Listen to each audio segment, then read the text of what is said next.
bored, Mrs. Lester. Perhaps you should dedicate more time towards your work.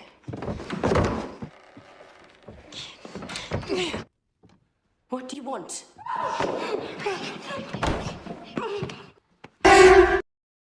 Halo sob, kembali bersama saya The Jomet Film. Jumpa suara tentunya.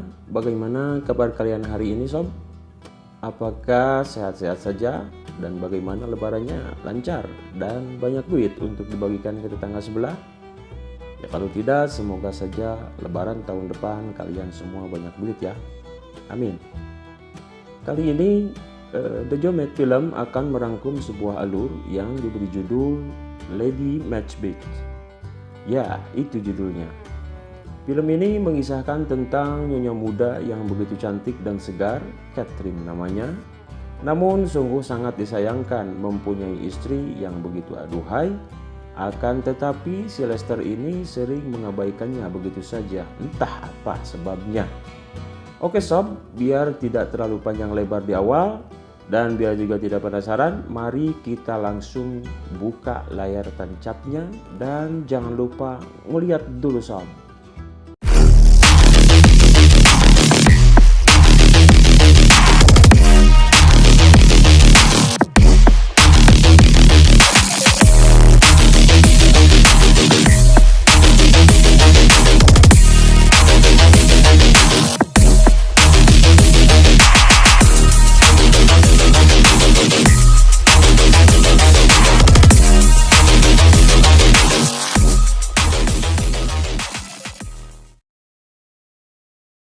Kisah dimulai dengan memperlihatkan seseorang yang tampak dari samping belakang yang sedang bernyanyi di gereja dengan menggunakan gaun pengantin dan tidak lain dan tidak bukan dialah Catherine.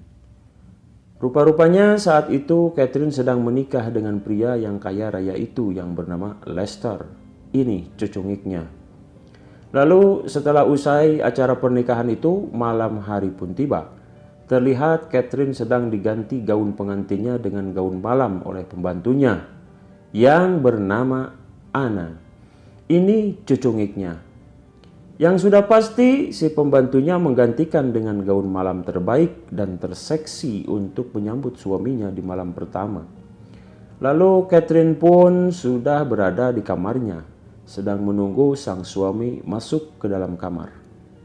Catherine dengan wajah yang sedikit agak gugup, karena hal itu sangatlah wajar dikarenakan Catherine baru pertama kalinya akan melakukan pengadukan dengan seorang pria. Lalu tak lama kemudian si Lester pun tiba di kamarnya. Si Lester pun tiba-tiba menyuruh Catherine untuk melepaskan gaun malamnya. Dengan gugup Catherine pun menanggalkan gaun malamnya sehingga tak satu helai benang pun yang menempel di tubuh indahnya. Your night dress, take it off.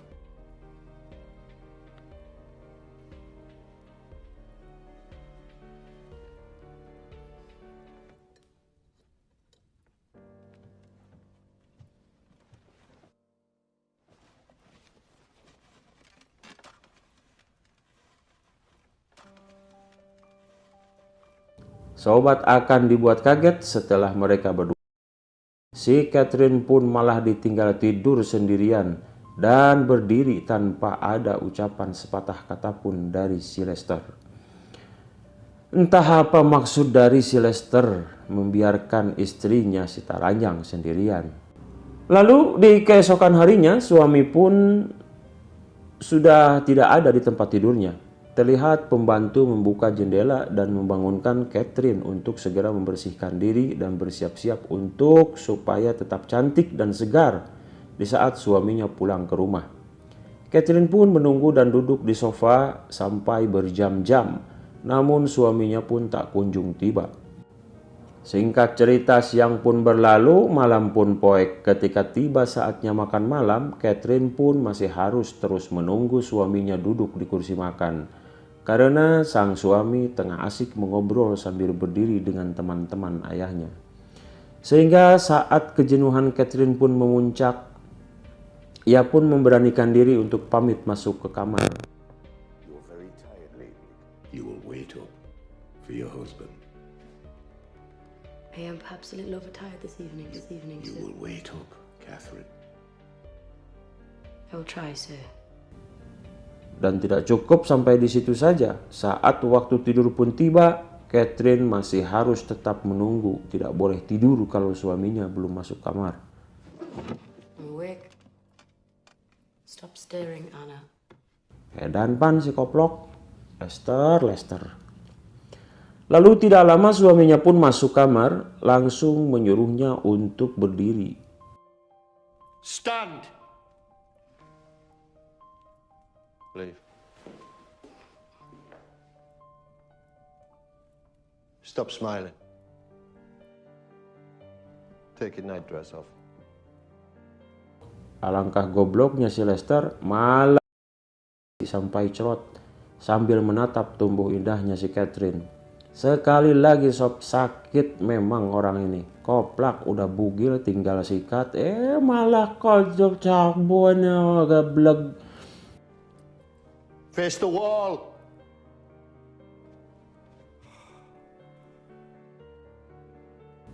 Lalu esok pun tiba lagi ketika sarapan pagi Catherine dan ayah mertuanya. Ayah mertuanya pamit karena besok ia harus berangkat ke... There's been an explosion. I leave for London this morning. You'll be on your own. Your duties. Resume your duties with more rigor. And when your husband returns, you can resume your... Madam.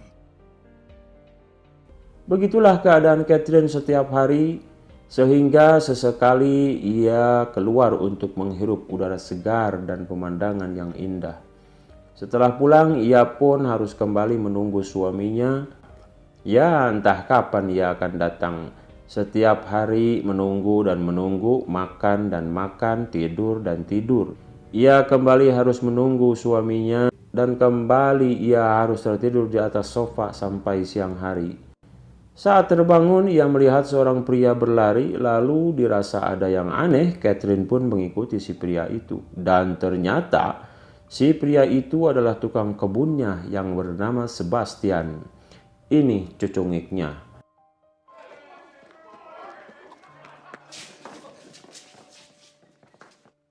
Yeah, we'll get straight back to it. We're waiting a pig. Mom.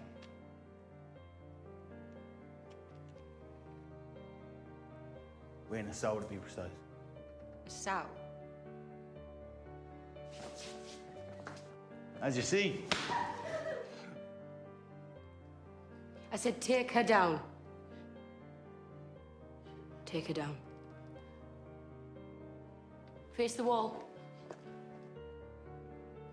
And stop smiling.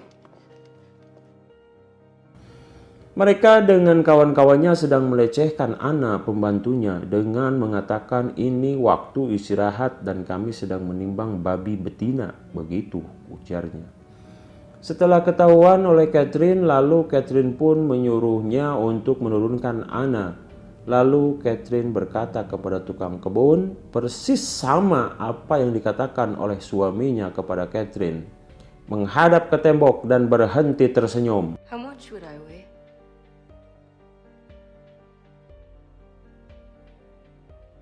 Would you like me to check?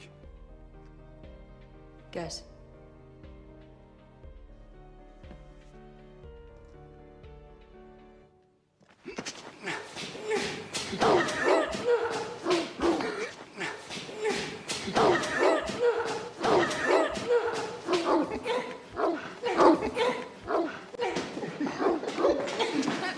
You have wasted quite enough of my husband's good time. Namun Catherine masih menjaga image dan kehormatannya sebagai nyonya besar. Lalu malam pun kembali poek. Catherine di dalam kamarnya sedang berada di perapian untuk menghangatkan tubuhnya setelah mandi. Lalu tiba-tiba ia mendengar suara langkah kaki mendekati pintu kamarnya. Saat ia buka sedikit pintunya, tiba-tiba terlihatlah Sebastian mendekati kamarnya dan ingin masuk sambil mengatakan, "Aku sangat bosan dan jenuh, Nyonya." Rupanya Sebastian dan Catherine sama-sama dilanda kebosanan dan kejenuhan yang tak tertahankan. Terribly bored, Mrs. Lester.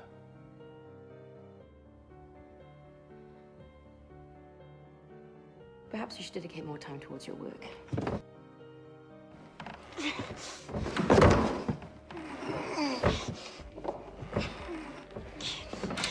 On your board, Catherine. You can't call me that. What do you want?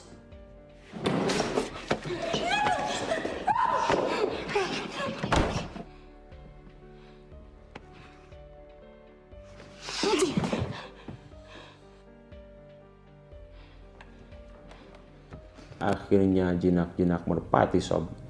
Maka terjadilah pengadukan dan pengecal. Tak terasa pagi pun sudah tiba lagi. Kemudian sang nyonya pun tertawa lepas.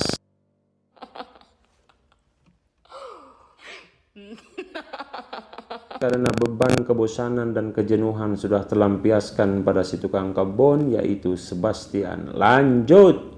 Sejak kejadian pengacau papa itu, mereka berdua pun terus mengulangi perbuatan itu. Di setiap ada kesempatan pasti mereka berdua melakukannya hampir setiap hari. Yang pada akhirnya mereka pun menjadi kecanduan yang tidak bisa ditolak saat menginginkannya. Sehingga tanpa sadar aroma perselingkuhan itu pun lama-lama akan tercium oleh orang-orang yang berada di sekitarnya. Setelah berulang-ulang melakukan pengecelapa setiap hari, benar saja kini pembantunya memergoki saat nyonya membawa Sebastian ke dalam kamarnya, lalu ia mengintip pada lubang kunci kamarnya. Dan Sebastian pun tahu kalau si pembantunya itu tengah mengintipnya. Kemudian esok pun tiba, kembali si pembantu membukakan jendela dan memberitahukan ayah mertuanya akan datang. Yang dikira suaminya, padahal ayah mertuanya akan pulang dari London. My husband? No, ma'am. It's gone up to the fields, ma'am. He said not to expect him till dinner. Setelah itu pun segera Catherine membersihkan diri dan memakai gaun untuk menyambut ayah mertuanya dengan makan malam. Dari sinilah awal petaka dimulai. Dirasa ayah mertuanya sudah mencurigai perbuatan Catherine, maka seketika itu Catherine pun merencanakan sesuatu. Benar saja, ayah mertua mendatangi Sebastian, si pegawai kebun itu, saat dijumpainya Sebastian sedang tidur. Lalu tiba-tiba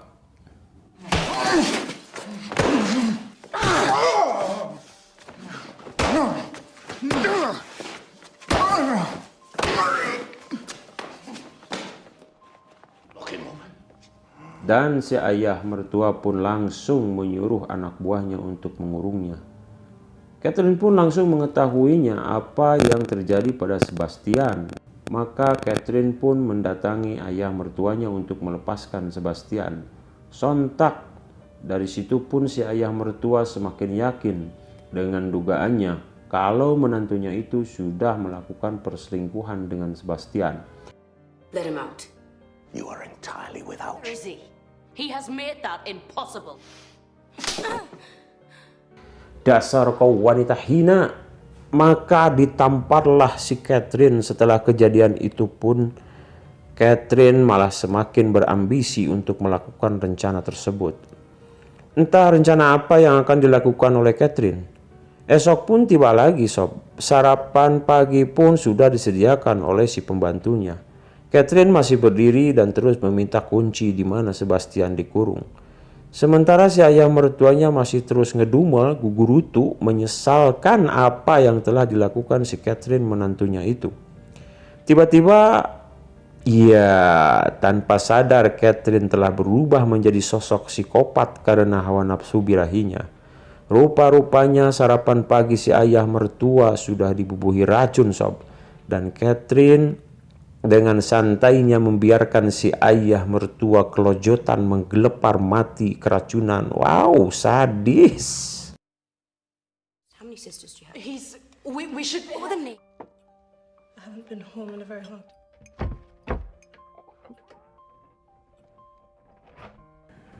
Oke, scene pun berganti. Esok paginya si pembantu menangis karena menyesal dan mengetahui perbuatan Catherine telah membunuh mertuanya dengan racun.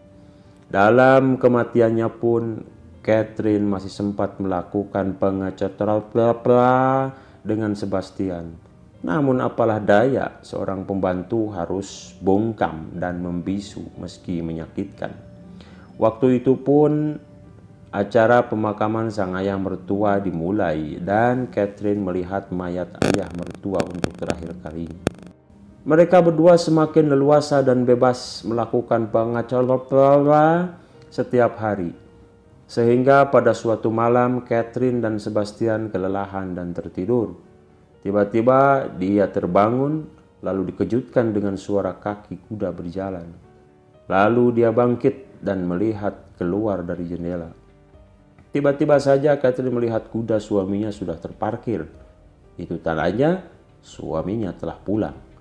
Dengan panik, Catherine pun membangunkan Sebastian. He's come home. What should we do? For 1 second. Now let me think. Pretend to be your lady and fucking witch. Lalu memberitahukan Sebastian bahwa suaminya telah pulang. You're awake. Dan Sebastian pun disembunyikan di toilet kamar. Lalu Catherine membereskan kamar dan menyalakan lampu agar suami tidak curiga. Dan dia berusaha untuk tidak terlihat panik dan tegang. Pas waktunya saat tiba pintu dibuka, suaminya melihat Catherine sudah santai di atas ranjang. Sedikit terjadi perbincangan tentang mendiang ayahnya yang sudah meninggal, namun ketegangan dan kepanikan dari sikap Catherine tidak bisa disembunyikan. Dan benar saja, tiba-tiba suaminya berkata, "Aku telah mengetahui percabulanmu saat aku tidak ada." Catherine terdiam, namun ia berpikir apa yang harus aku lakukan. Pada saat bingung seperti itu, sungguh sangat gila apa yang akan dilakukan si Catherine.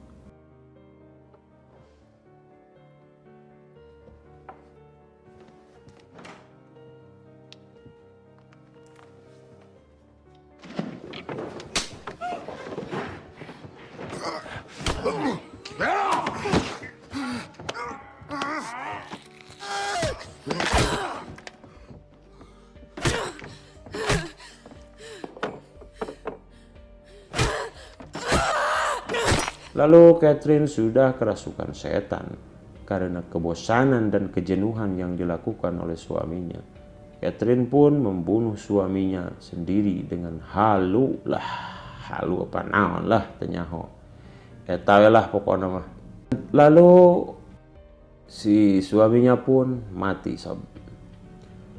Setelah dikuburkan suaminya, secara kemudian kuda suaminya pun ditembak oleh Catherine lalu dikubur untuk menghilangkan barang bukti.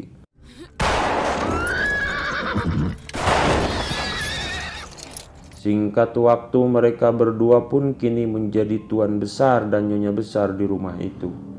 Dan bebas untuk melakukan hal apa saja. Kini semua isi istana itu adalah milik mereka berdua. Saat mereka berdua pun melakukan lagi pengacara. Setelah selesai mereka pun gusar dan gelisah tidak bisa tidur atas apa yang mereka berdua lakukan. Mereka takut perbuatannya itu diketahui orang lain. Namun Catherine berusaha untuk terus meyakinkan selingkuhannya itu bahwa tidak akan terjadi apa-apa. Namun tanpa diduga, tiba-tiba saja di keesokan harinya Catherine dikejutkan dengan kedatangan salah seorang tamu emak-emak dengan seorang anak yang mengaku istri simpanan si ayah mertua Catherine yang sudah diracun itu. Dan telah mengurus anaknya bahwa surat-surat tanah dan harta rumah ini akan diberikan kepada anaknya ini yang bernama Teddy, ini cucungiknya. Lalu Catherine pun menjawab, "Bagaimana bisa? Aku kan masih istrinya. Suamiku belum mati. Dia masih ada dan dia tidak pulang-pulang." Maka dengan berat hati Catherine pun kini harus mengizinkan tinggal bersama ibu mertuanya yang baru saja dikenal. Dan setelah melihat bukti-bukti yang otentik dan surat-surat tanah yang sah, Perhaps you could advise me as to what has become of him. Matter of urgency. We can't imagine what might... I am sorry. ya akhirnya Catherine dan Sebastian pun harus menunda lagi kebahagiaan kebersamaan itu. Dan mereka berdua pun kembali pada keadaan semula, tidur dengan terpisah.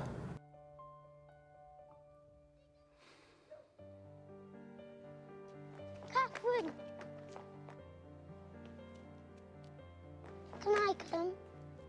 Karena Catherine sudah tidak tahan ingin melakukan pengacara, akhirnya Sebastian didatangi malam hari. Saat dia ingin mencium, tiba-tiba Sebastian mendorongnya. Karena melihat kebersamaan Catherine dengan bocah itu, Catherine pun terdiam. Di keesokan harinya, Catherine melihat Sebastian pergi meninggalkan rumah itu dan dirinya. Lalu Catherine pun lari keluar memanggil Sebastian. Tiba-tiba si bocah itu pun ingin ikut, tapi Catherine malah menepisnya. Lalu akhirnya Catherine pun kehilangan Sebastian dan anak itu pun menghilang entah kemana. Mereka pun mencari sampai maghrib tiba, namun hasilnya nihil.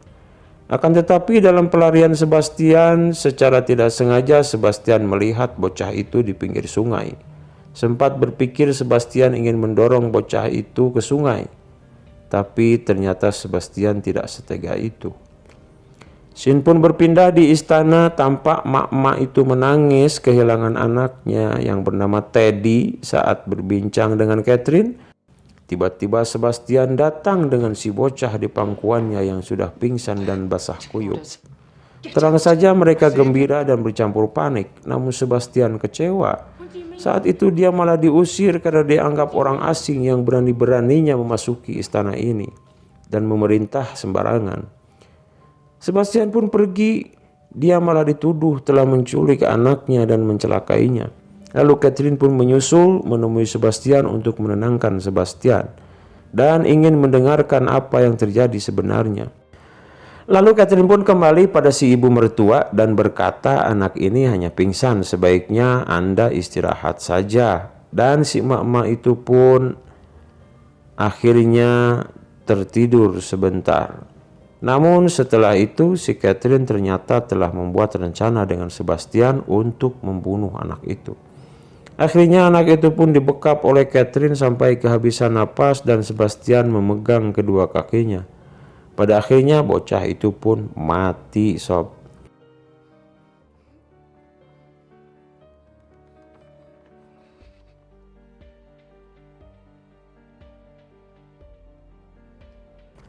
Lalu Catherine memberitahu ibu mertuanya bahwa anak itu telah meninggal karena ada bekas benturan di kepalanya, sehingga dia tidak bisa bertahan.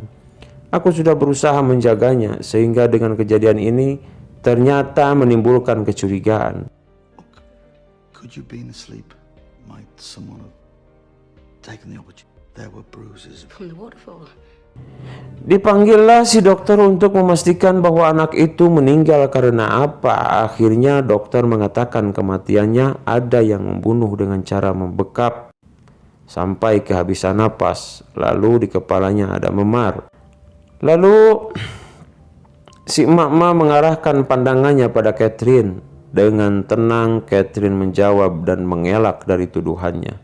Saat Catherine sedang mempertahankan pembelaan atas dirinya, tiba-tiba Sebastian datang dan muncul di hadapan mereka semua.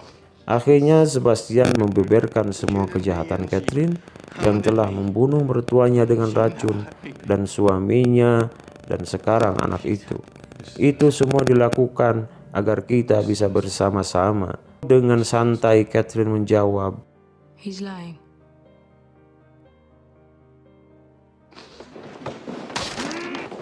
He and Anna did it. For whatever reason of their own, they did it. You bitch! My father-in-law, Pete. And that boy was like a child to me. Anna will say if otherwise. dia bohong, sehingga dia menjadi tertuduh. Sakit memang. Dan akhirnya pembantu dan Sebastian akan dihukum dengan mata kosong yang meratapi nasibnya. Dan Catherine pun menang. Lalu kembali duduk ia di sofa untuk menunggu target berikutnya. Nah sob, itu dia akhir dari alur film yang The Jomet bahas. Semoga sobat-sobat semua terhibur, jaga selalu kesehatan, dan sampai jumpa lagi di video Arul Film selanjutnya.